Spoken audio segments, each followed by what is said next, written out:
I have a couple of goals this morning, is to tell you what it means, or to reinforce for you what it means, and to kind of give you a couple things to take away as an elevator speech, if you will. A couple points that you can share about what classical Christian education is all about. But I wanted to start with telling you what it's not. Classical Christian education is not any of these things. It's not teaching and learning just in groups. It's not learning by doing. It's not learning by collaboration. It's not studying in order to get a high-paying job. It's not studying to get accepted to an Ivy League college. And it is certainly not studying and learning to get a humanistic worldview, which is what so many other students are getting. These are things that have poisoned the well, I would argue, from progressive education for at least the last 50 years. Instead, a classical Christian education is one where we have several different attributes, and this is far from an exhaustive list. Our teachers are masters of their content. They lead our students to learn and search for the good, the true, and the beautiful. We use academic disciplines to evoke understanding and a love of truth in our students. We have a respect for established and objective values. We use projects, but use them as a means, not as the norm for school. And we use experiments to illustrate truth, not to prove it. Ultimately, among many other things, classical Christian education, we are attempting to instill in our students a term called paideia.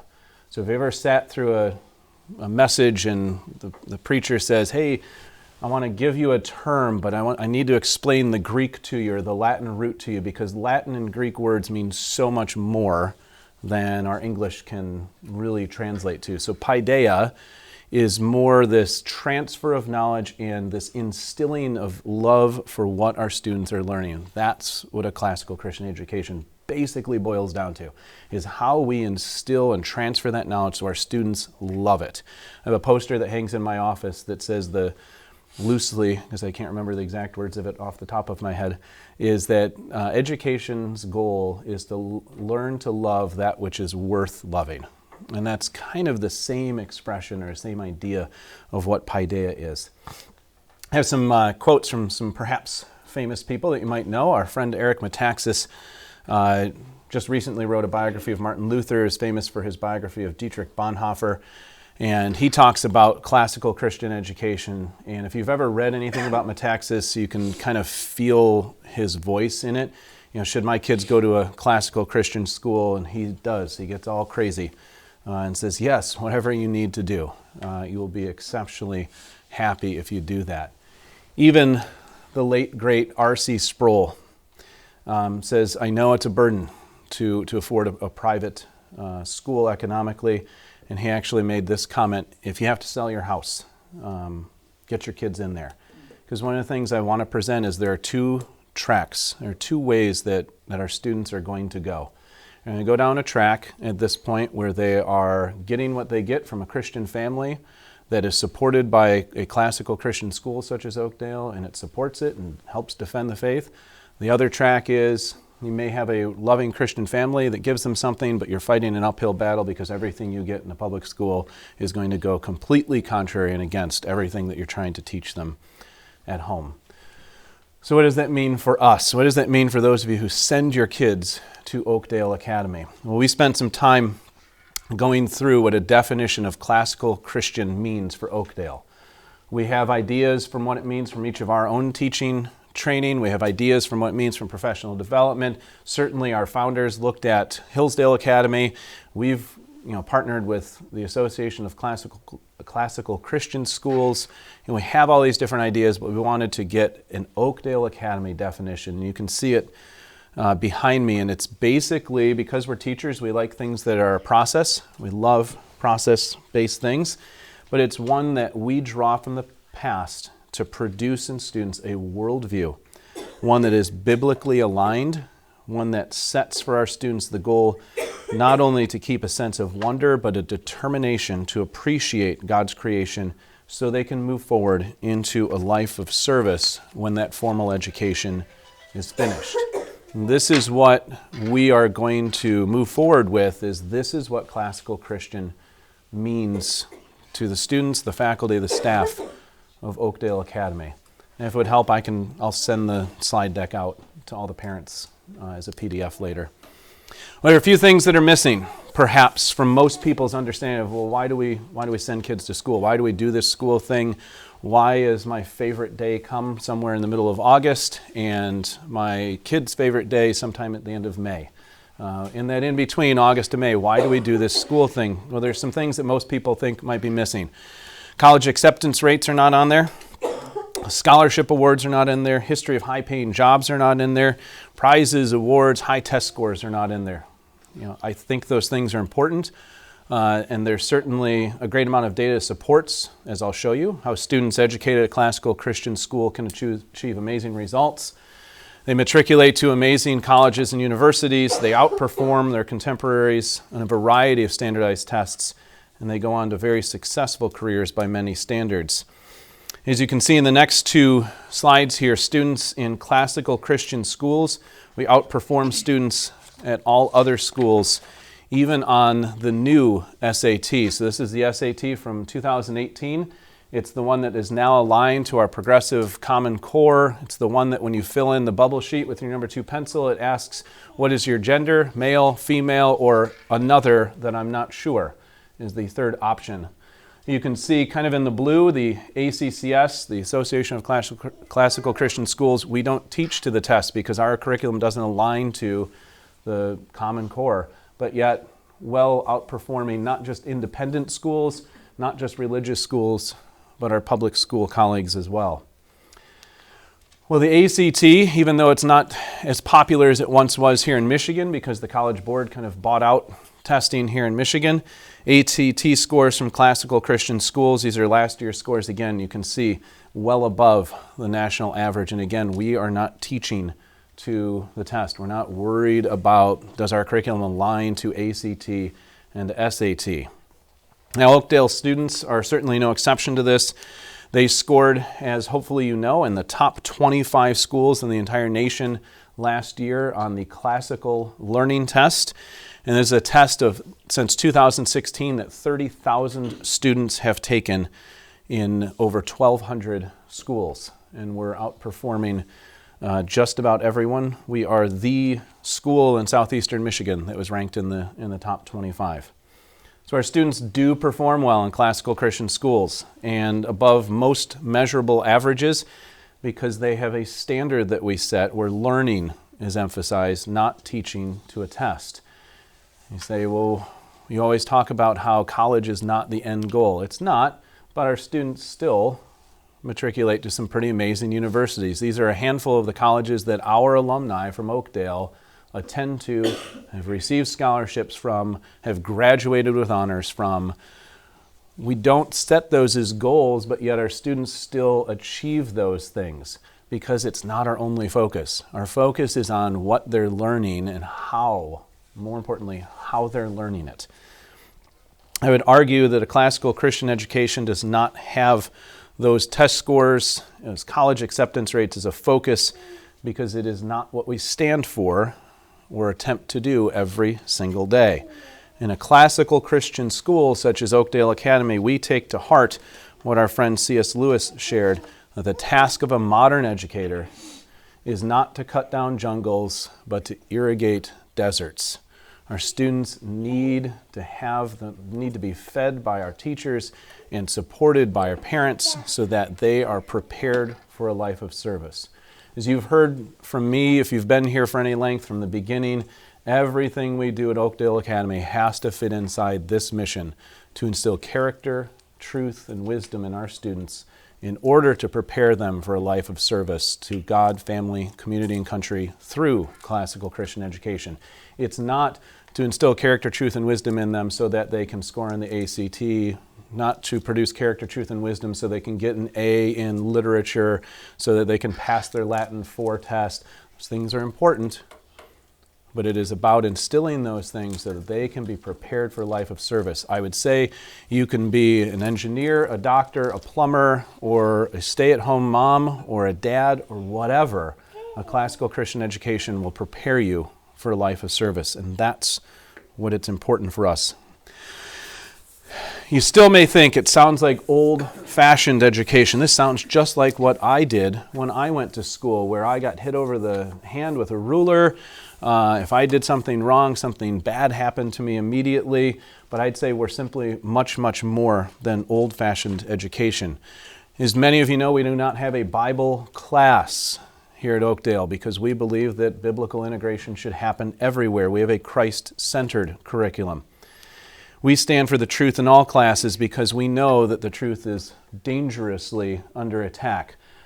This is a chart that represents a worldview trend, and it's dated a couple years ago from 2017. I'll highlight some of the things that are on there.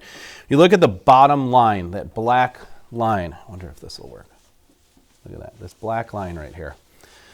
That line indicates Christian students who attend public schools, and the downward trend in between those red lines there of what are termed moderate Christians. I don't really know what a moderate Christian is. I think you're a Christian or you're not a Christian, but that's what they studied, and that black line represents those students in public school.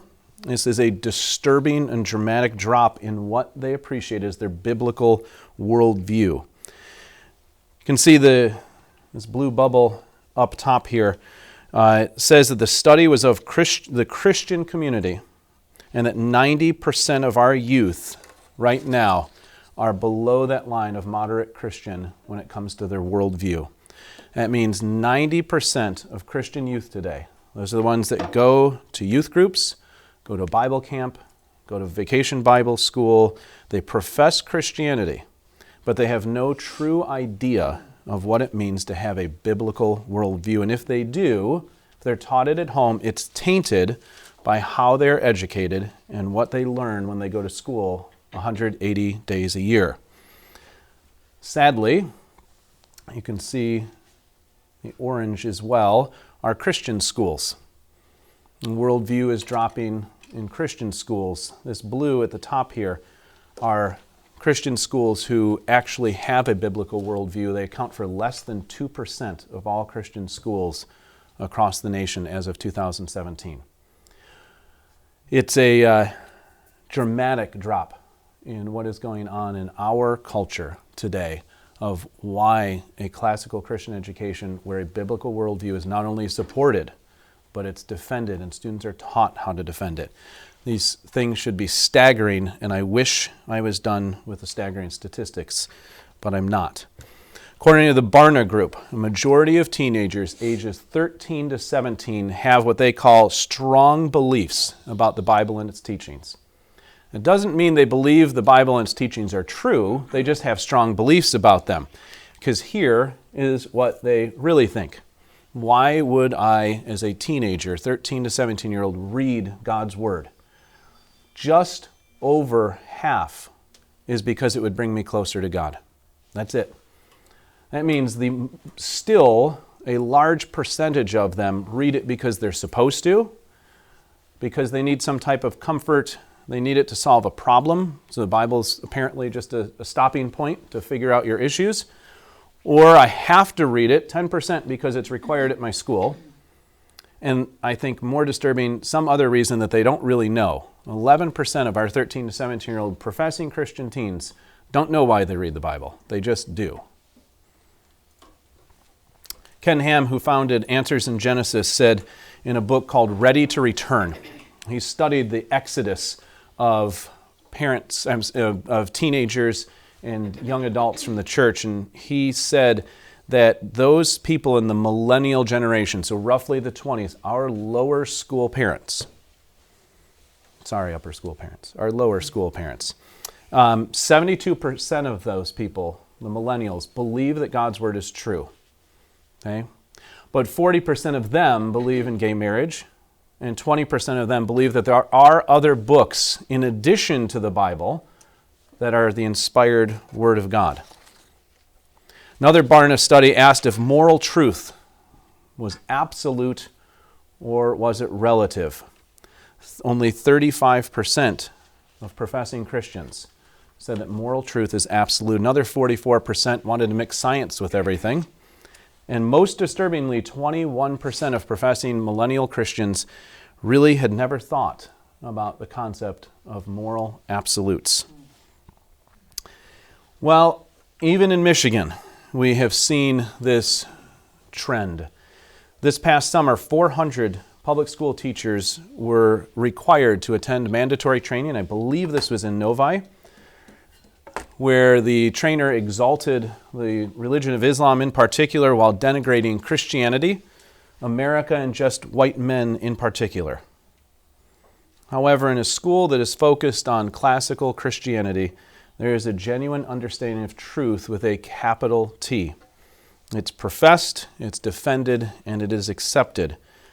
You see, as classical Christian educators, we see our academic disciplines as vehicles to expound biblical integration, to pour into our students, to teach them how to think about and defend our faith. We look to the words of Peter Marshall, one of the great preachers of the last century, who said, "Let's not fool ourselves. Without Christianity, without Christian education, without the principles of Christ inculcated into young life, we are simply rearing pagans." Well, we are not here to rear pagans. Classical Christian education is filled with academically rigorous material. Here at Oakdale, we do not ascribe to the state of Michigan's graduation requirements. We do not do that for two reasons. One, we don't need anyone in Lansing to tell us what is best for our kids and for our students. Two, we already exceed those lovely graduation requirements given by the state of Michigan. There are not many public schools that would teach Latin. They would teach students that they have to take rhetoric. There are not many who have 8 class periods with 6 academic classes and 2 electives on most days. We exceed them by far. Students at a classical Christian school are taught about high expectations using time-tested methodologies inside a nurturing community. We take the concept of the trivium, the 3 stages of learning, and we look to develop and instill in them that paideia, that sense of inner transformation and love for learning. So students from our youngest grades, the grammar stage, work on memorization, on singing, on rhyming, to begin to see the order that is in life. Students at the logic stage, our middle schoolers, begin to investigate using those wonderfully creative and inquisitive middle school minds. They're trained and discipled to use logic and reason to discern truth. Our high schoolers at the rhetoric stage are learning to develop and present ideas in a persuasive way, written and spoken. We train them to defend their faith well. Ultimately, classical Christian education exists to build a core of students who are trained in the humanities, based in the great books, in philosophy, and in history, to study the good, the true, and the beautiful. In the upper school, we use Socratic discussion, not groupthink. We provide order and show its expression in math and sciences. We furnish an appreciation for the arts and music while providing a community that extols the 7 Christian virtues. So what does it really look like on a day-to-day basis? We use our subjects and classes to teach truth and biblical integration. We use French in our lower school and Latin in our upper school to reinforce and learn more about the grammar and the ability to communicate in English. We use French as a modern language to appreciate how we communicate, to help with memorization in the lower school. Latin, I will leave a lot of it to Mr. Neese, but it is the language of the church, it is the language of theology. It opens our students' minds to understanding things in deep and meaningful ways. When you're translating Cicero, you understand and appreciate the depth of the communication, the language. In writing, in literature, in logic, from the earliest stages, we focus on grammar, on spelling, and yes, not thumbs, but penmanship. Students read some of the high caliber literature in our lower school, and you can see behind me basically our list of required texts in our upper school from 7th to 12th grade.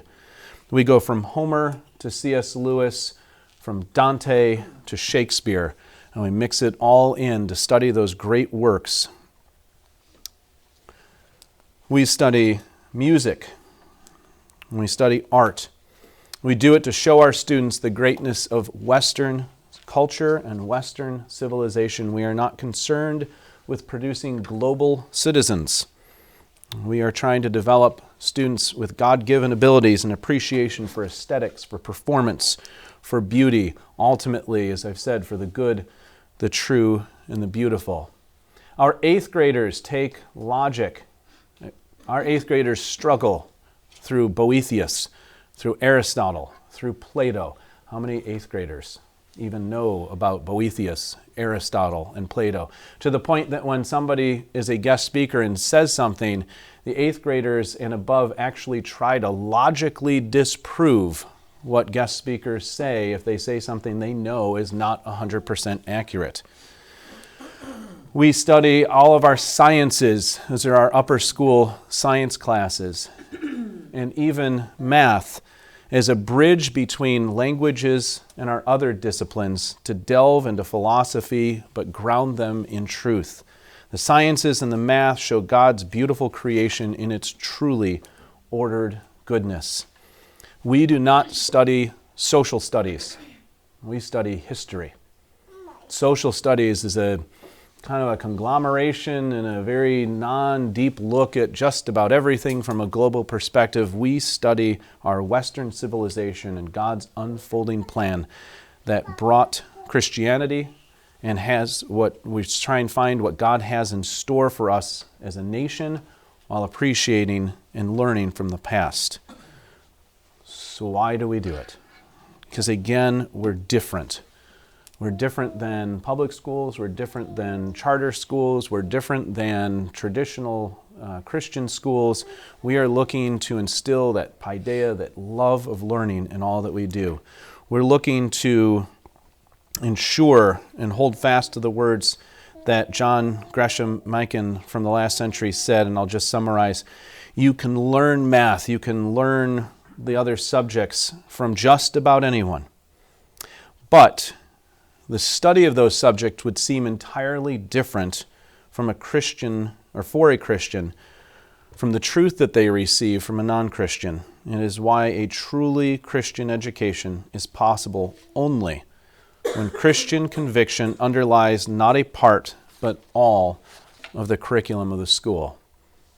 Now, as great as some of our pastors and preachers might have amazing quotes to remember, we ultimately look to the source, and that's the Lord. And even in Proverbs, he says, train up a child in the way he should go, and when he is old, he will not depart from it. So ultimately, what is classical Christian education? What is that elevator speech that you need to talk to your families and friends about? Why is it that you spend so much money to send your children here? Because we are trying to find the good, the true, and the beautiful while diligently studying and preparing for a life of service to God, family, community, and country. It's accomplished through discipleship and within the context of a truly Christian worldview. Why is that so important? Our students are the future leaders. You hear that at any school, but our students are going to be the teachers, the pastors, the business leaders, the engineers, and most importantly, the moms and dads of tomorrow. And classical Christian education is preparing them for a life of service amidst a battle that is already upon us. We are looking to call for a revival away from humanistic education, one where the compass of life points only to self, where you can be a boy one day and a girl the next day and something else the third day, where you can be whatever it is that you want to be, however you want that to look, and where you feel as a student you have a choice in every single thing that you do, from morals to studies and everything in between. In classical Christian education, we ensure the compass needle always points to God. Our success is not measured in literature discussed and read. It's not measured by Latin declensions or recitations performed. It's not measured by games won and lost, performances praised, or accolades received. It's measured by students leaving our hallways with a choice to make. Will they take our teaching, and will they choose to have a life of service to God, family, community, and country, using the principles and ideals we instilled in them while here: character, truth, and wisdom. That's our mission, and it's our goal, and that is classical Christian education.